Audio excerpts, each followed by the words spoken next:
custo, né, do novo IOF pro consumidor final, então já está no preço, a gente vai sentir isso. Olá, este é o Poder Entrevista, eu sou Simone Cafruni, repórter do Poder 360 e vou entrevistar Raíssa Florence, diretora e sócia da OS Câmbio. Raíssa Florence tem mais de 12 anos de experiência nas áreas de vendas, marketing e negócios, passou por empresas como Ambev, Kramer e fintechs disruptivas, é formada em Relações Internacionais pela Facamp e Economia, tem especialização em Data Analysis pela Escola Conquer e em Liderança pela Harvard University. A OS Câmbio, empresa da qual Raíssa é sócia, completa 25 anos de atuação em 2025, está entre as 10 maiores corretoras do país e já movimentou mais de 100 bilhões desde a sua fundação. Raíssa, obrigada por ter aceitado o convite. Obrigada, Simone, é um prazer estar aqui com vocês no Poder 360. Agradeço também a todos os web espectadores que assistem a este programa. Essa entrevista está sendo gravada por videoconferência no Poder 360 em Brasília, em 3 de setembro de 2025. Para ficar sempre bem informado, inscreva-se no canal do Poder 360, ative as notificações e não perca nenhuma informação relevante. Raíssa, a Receita Federal mostrou na última divulgação de arrecadação que o aumento no recolhimento do IOF, o Imposto sobre Operações Financeiras, a partir das mudanças da medida provisória 1303 de 2025, foi em grande parte graças às operações cambiais. Essa MP alterou as alíquotas do IOF sobre crédito, câmbio e seguros, além de prorrogar algumas cobranças que deveriam ter sido extintas. Como a senhora avalia o impacto dessa medida no mercado de câmbio? Perfeito, Simone. Essa medida teve um impacto muito grande no mercado de câmbio, né? O IOF é um imposto que ele é implicado sobre seguros, crédito, câmbio e investimentos exteriores. Então, foi de forma bem abrangente esse impacto para as empresas e para as pessoas físicas, né? Então, basicamente, a gente tem um aumento da tributação em praticamente todas, né, as naturezas que a gente chama, ou seja, todos os tipos de operação cambial, e isso tem um impacto direto ali nos custos, né, das empresas para poderem efetivar. E a gente pensa, né, são apenas empresas de comércio exterior, empresas que estão importando, exportando? Não.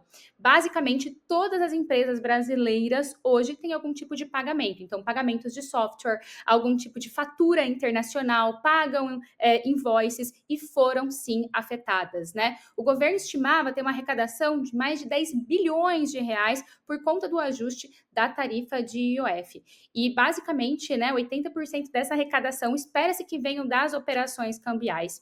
O impacto disso, obviamente, onera o consumidor final quando a gente fala de pessoas físicas, mas também quando a gente fala de pessoas jurídicas, porque a margem, né, das empresas fica mais apertada e uma nova perspectiva ali é que isso seja repassado para o preço, né, dos produtos.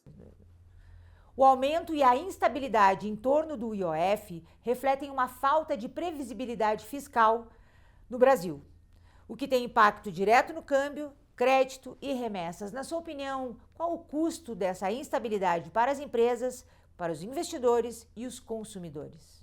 Perfeito, com certeza. Os investidores acabam ficando cada vez mais inseguros, né? Eu brinco que economista a gente se forma para a gente poder errar as previsões, porque são muitas variáveis que a gente precisa sempre observar. Então, variáveis internacionais e variáveis locais. Geralmente, né, o Brasil, por ser um país ainda que não tem uma moeda fortalecida, pelo contrário, em 2024 a gente vê uma super desvalorização do real, e em 2025 a gente viu uma valorização, mas por conta de uma desvalorização do próprio dólar, né? Então, na paridade, a gente acabou ganhando um pouco de força, a gente acaba sofrendo muitas interferências do mercado externo. Mas, especialmente neste momento, estamos vivendo uma interferência gigantesca do mercado interno, por conta das instabilidades políticas. Isso a gente fala, né? Por conta, por exemplo, da portaria aberta em relação ao IOF, as idas e vindas do IOF geraram um impacto gigantesco em relação à instabilidade. Os investidores externos que alocam seus recursos no Brasil ficaram mais inseguros em colocar dinheiro no Brasil. Isso reduz o nosso potencial, né, o nosso volume de divisas, volume de dólares dentro do Brasil. Além disso, né, você tem um maior aumento da falta de previsibilidade, né, uma menor previsibilidade ali do que pode acontecer internamente. Então, as empresas tendem a não vir para o Brasil e as empresas brasileiras sim estão procurando abrir suas offshores, abrir ali as suas empresas fora e se alocar fora para tentar minimizar esse risco Brasil instaurado pelo cenário político, né, em que você tem o poder legislativo e o poder executivo ainda muito sem conseguir, né, ter um mesmo ritmo, uma mesma tocada e véspera de ano de eleição. Para empresas que dependem de previsibilidade e boa gestão de risco nas operações internacionais, quais caminhos a senhora enxerga para o futuro? Perfeito. Basicamente, todas as empresas que dependem do câmbio, né, para suas operações e precisam de previsibilidade, ou seja, empresas que têm a margem ali apertada ou que qualquer movimentação da moeda pode gerar algum tipo de oscilação e impacto relevante, o meu maior conselho é não tentar operar o dólar. Né? Se esse não é o seu real, o seu negócio, né? Não é o seu core business ali, não operar contra o dólar. E buscar ferramentas, hoje a gente tem ali muitas ferramentas financeiras que são capazes de ajudar. Né? Então, é olhar para o câmbio de uma maneira estratégica. O que é olhar para o câmbio de uma maneira estratégica? Tentar buscar possibilidades de minimizar o risco. Então, não ficar esperando o câmbio subir ou o câmbio descer, porque as variáveis são inúmeras, né? Nós aqui, especialistas na ponta, observamos o mercado o tempo inteiro, tentamos analisar as variáveis o tempo inteiro, mas é muito imprevisível. De um outro lado, né, você tentar utilizar de mecanismos. Um mecanismo, um hedge cambial, ele tem um custo, mas ele vai te garantir uma trava ao longo do tempo, né? E se você tiver maior previsibilidade, é melhor do que você ficar exposto ao risco. Então, essa é uma das modalidades que a gente recomenda muito, principalmente para empresas de importação e exportação, que precisam ter previsibilidade na sua importação para poder passar o preço internamente dentro do mercado. Outra modalidade é você tentar fazer fechamentos, né, de câmbio, já em operações principalmente que tem muito volume, de forma mais recorrente e não ficar esperando para fechar um grande lote, porque aí você vai pegando o preço médio do câmbio naquele momento e vai diluindo o seu risco ao longo do tempo. Então, também é olhar o câmbio de uma maneira estratégica e procurar parceiros ali que possam te assessorar, te dando mais informações. Então, estar munido de informações hoje é fundamental. Você vai conseguir ter todas as informações? Não, mas o máximo possível. O dólar tem mostrado grande volatilidade diante das tensões políticas e comerciais globais. Como empresas e investidores podem se proteger nesse cenário, Raíssa? Perfeito. Algumas empresas também estão buscando essa alternativa, né? Que é abrir as suas filiais fora do Brasil para tentar fugir do real, né? Então, como elas têm que operar com o dólar de qualquer maneira, então elas tentam buscar uma opção de mercado em que elas não precisem operar ou passar aqui pelo Brasil. Então, muitas empresas estão buscando a possibilidade de abrir as suas filiais fora do Brasil para poder operar apenas em dólar, que é a moeda mais forte, né? E não ter essa lateralidade aqui com o Brasil e tentar minimizar esses riscos.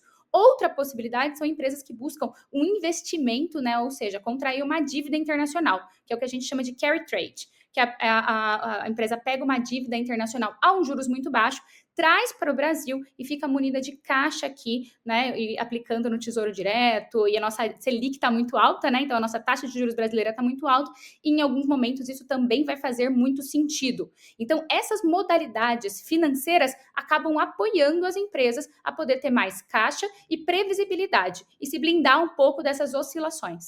Quando a gente fala do custo das instabilidades, eu acho que ele é intangível, né, atualmente, porque ele vai perpassar tanto pela questão de impostos, quanto pela questão da imagem do Brasil, quanto também encarecendo as próprias operações. Então, quando a gente fala de abrir uma filial fora do Brasil, esse custo pode variar pelo tamanho da empresa. Pode começar ali por $20 mil por ano e chegar ali a algumas dezenas de centenas de milhares de dólares, né? Então, você tem um custo elevado a partir do tamanho da tua operação. Outras operações, como por exemplo um hedge cambial, você vai encontrar no mercado aí taxas em torno de 5, 6%, mas isso te mitiga ali uma oscilação de dólar que pode chegar a isso ou até muito mais no longo período de tempo. Isso te mitiga um risco. E as operações de carry trade, obviamente, você precisa buscar um bom parceiro para poder estruturar isso junto com você, mas se você tiver conseguindo, né, você tiver ali um colateral, que é basicamente o dinheiro que você vai deixar aportado para poder contrair uma dívida, essa diferença pode ser bem interessante, porque você pega uma dívida fora do Brasil a 1,5%, 2%, que é a taxa de juros europeia, por exemplo, para investir aqui numa taxa de juros brasileira de 15%. Como toda essa incerteza chegou a mexer no mercado? Vocês sentiram alguma queda? Perfeito. A gente sente uma volatilidade muito grande no mercado, né? O que isso quer dizer? Basicamente, quando a gente estava esperando ali, né, as notícias do tarifaço no dia 6 de agosto, a gente teve uma antecipação muito grande. As empresas tentando se proteger e tentando antecipar, porque elas estavam muito preocupadas com o início do tarifaço. O tarifaço veio e todo mundo teve que se adaptar. Né? E aí as operações voltaram, mas a gente percebe essas oscilações toda vez que tem uma perspectiva negativa vindo, as empresas tentam se antecipar, mas basicamente ali hoje já está um pouco precificado, né? Então o tarifaço já está precificado, a gente já está vendo isso impactando no câmbio, impactando nas outras tarifas, impactando no nosso custo. A questão, por exemplo, do IOF também, as empresas tiveram que antecipar e tiveram que passar o custo, né, do novo IOF para o consumidor final, então já está no preço, a gente vai sentir isso no preço e na nossa inflação ali brasileira nos próximos meses, né? E basicamente as empresas vão precisar continuar operando, não tem como elas fecharem as portas. O grande impacto é dos investimentos diretos aqui no Brasil, né? Que por conta dessa instabilidade podem ter. Ainda o Brasil é ainda o país das oportunidades, mas podem ter um impacto muito grande. E falando em investimento direto, acho que os Estados Unidos é o país que mais investe no Brasil. Você acha que pode impactar por conta dessas tensões esse investimento direto? Sobretudo nas empresas que já estão instaladas e cujas filiais precisam fazer remessas? É possível, a depender ali do nosso panorama político e econômico, né? O Brasil ele não pode ser um país ingovernável. Esse é o grande ponto. Independentemente de lados, o Brasil precisa ser um país governável. A grande preocupação é que qualquer situação, qualquer nova emenda, qualquer nova proposta política seja barrada e que o legislativo e o executivo sigam brigando e que nada acabe passando e os projetos sejam atrasados e a gente acabe perdendo muito tempo. Essa é a grande preocupação do investidor. Mas se eu acredito que as empresas vão se desmontar e vão embora do Brasil, dificilmente, a não ser que a gente realmente entre aí em um colapso político, né? Estamos em véspera de ano de eleição, né? Então, o ano que vem é um ano muito importante para a gente. Com o advento aí da inteligência artificial, essas eleições vão ficar mais interessantes ainda. E o mundo está olhando para o Brasil agora, basicamente pela questão com os conflitos ali e as relações diplomáticas com os Estados Unidos, está fazendo com que o Brasil seja, assim, um holofote. Mas eu acredito muito que vai haver uma negociação e que vai haver aí uma saída, né? Então, o Japão já conseguiu uma excelente negociação, países da Europa, né, conseguiram excelentes negociações. Os únicos países ainda que não tinham conseguido era Brasil, Índia, né, mas que também está caminhando aí para uma negociação. Então, eu acredito sim que o Brasil vai conseguir uma negociação interessante e que esse tema vá se arrefecer. A Oscâmbio movimenta mais de 2,4 bilhões de dólares por ano e investe na digitalização com várias soluções. Explica um pouco essas ferramentas que estão transformando o mercado de câmbio e como o foco em tecnologia contribui para dar competitividade às empresas em um cenário global tão incerto. Perfeito, perfeito. Basicamente, a digitalização, Simone, ela é a chave para dar previsibilidade, eficiência e competitividade, né? Em um cenário global que está cada vez mais integrado, o nosso grande objetivo aqui é, de fato, conseguir trazer uma experiência muito simples, né, e desburocratizar o câmbio, né? Eu sempre brinco que o câmbio, ele tem uma tendência muito grande, ele é uma commodity, né? E ele é um meio em que as empresas e as pessoas conseguem acessar o mundo global, né? Conseguem estarem globais, né? E o grande ponto é que o câmbio, a grande tendência dele é que ele seja tão simples quanto um Pix, né? Mas ele é muito burocrático ainda. Então, o nosso trabalho hoje é justamente como é que a gente consegue deixar ele cada vez mais digital e mais simples, porque os volumes vão aumentar, né? As empresas cada vez mais vão precisar acessar o ambiente internacional, o que era absolutamente impensável quando a gente olha 20, 30 anos atrás. Apenas empresas muito grandes tinham acesso a esse horizonte global e agora todas as empresas têm acesso e precisam ter acesso. Então, o câmbio, ele segue para ele é necessário que haja digitalização. A OZ foi uma das pioneiras com a modalidade do FX as a Service, né? Que basicamente FX é a sigla para câmbio, mas você colocar o câmbio como um serviço, que é a capacidade de você fazer um altíssimo volume de pagamentos com tickets baixos, né, de uma maneira digital, conectando APIs, conectando sistemas e que você consegue, com um clique, mandar um alto volume de pagamentos. Um exemplo disso são os pagamentos ali do Airbnb, né, que nós processamos durante muito tempo, e a gente recolhia todos os pagamentos dentro do Brasil para poder fazer as emissões globais de uma maneira muito simples, em que o cliente final nem sentia que estava fazendo isso. A sensação dele é que ele pagava localmente, e na verdade ele estava pagando globalmente. E para mim essa é a grande tendência do câmbio como um todo, né? Nos próximos 5 a 10 anos a gente vai ver uma revolução.